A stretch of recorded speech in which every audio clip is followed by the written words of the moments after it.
Hi. என்னடா இது lemon சாதம் வச்சுருக்கேன்னு நினைக்கிறீங்களா?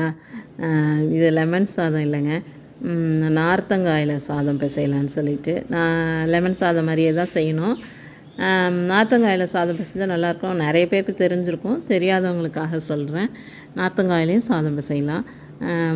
இது கொஞ்சம் பழமாக ஒன்று இருந்துச்சு, அதை ஃபஸ்ட்டு ஜூஸு சாறு பிழிஞ்சு எடுத்துக்கிட்டு விதை இல்லாமல் வடிகட்டி வச்சுக்கிட்டாச்சு.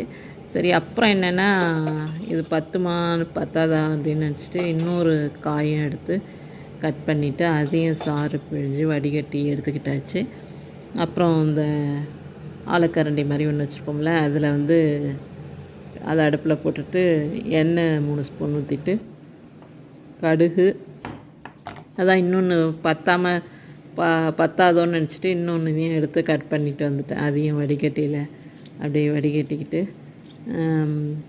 அடுப்பில் இந்த ஆலக்கரண்டி வச்சுட்டு அதில் 3 ஸ்பூன் எண்ணெயை ஊற்றிட்டு கடுகு, கடலப்பருப்பு, பட்டை மிளகாய், கருவேப்பிலை தாளிச்சிட்டு மஞ்சத்தூள் கொஞ்சம் போட்டுட்டு அடுப்பு ஆஃப் பண்ணிவிட்டு அதுக்கப்புறம் அந்த சூட்லேயே இந்த சாறு பிழிஞ்சிருக்கதை ஊற்றிடணுங்க. இந்த கருவேப்பிலை ஒரு ஷார்ட்ஸில் கூட போட்டிருப்பேன், அப்படியே இருக்குன்னு. அதுதாங்க இது இன்னும் இருக்குது, அப்படியே தான். சரி, நான் அதுலேருந்து தான் எடுத்து பயன்படுத்திக்கிட்டு இருக்கேன். அப்படியே இருக்குது. சரின்ட்டு அதில் 2 கருவேப்பிலை கொத்து எடுத்துக்கிட்டு எண்ணெய் காஞ்சோன்னா கடுகை போட்டுட்டு கடலப்பருப்பு ஒரு பிளேட்டில் வச்சுருந்தேன்னா அடியில் ஈரமில் இருக்குது, அதை அதில் போடும்போது படப்படப்படான்னு தெளிச்சிருச்சு. அப்புறமேல் சரின்னு சொல்லிட்டு பட்டை மிளகாயை போட்டுட்டு அப்புறம் மஞ்சத்தூள் போட்டுட்டு அடுப்பை ஆஃப் பண்ணியாச்சு. கருவேப்பிலையும் போட்டுட்டு அதுக்கப்புறம் மஞ்சத்தூளை போட்டுட்டு அடுப்பை ஆஃப் பண்ணிவிட்டு அந்த சூட்லேயே இந்த ஜூஸை ஊற்றிடணுங்க. சில பேர் என்ன செய்வாங்க, பச்சையாக கலந்துருவாங்க ஜூஸை அப்படியே. அது நான் சாப்பிடும்போது அந்த டேஸ்ட்டு பச்சை வாசனை ராவாக இருக்கும் அப்படியே.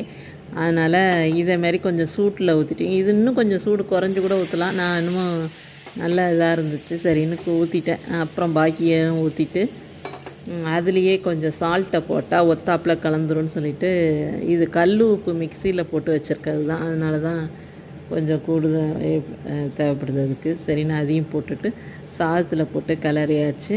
சூப்பராக இருக்குங்க டேஸ்ட்டு. லெமன் சாதத்தை விட இது நல்லாயிருக்கும். நார்த்தங்காய் கிடச்சிதுன்னா, இப்போ சீசன் தான், கிடச்சிதுன்னா இது மாதிரி செஞ்சு பாருங்கள். பசங்களுக்கும் கொடுங்க, நல்லா பிடிக்கும். நல்லா டேஸ்டியாக இருக்கும். அதேமாரி இந்த சூடோடு அடுப்பு ஆஃப் பண்ணிவிட்டு சாறு பிழிஞ்சணும். லெமனுக்காக இருந்தாலும் சரி, நார்த்தங்காவுக்காக இருந்தாலும் சரி. இது மாதிரி செஞ்சு பாருங்கள். பிடிச்சிருந்தால் லைக் பண்ணுங்கள். தேங்க்யூ.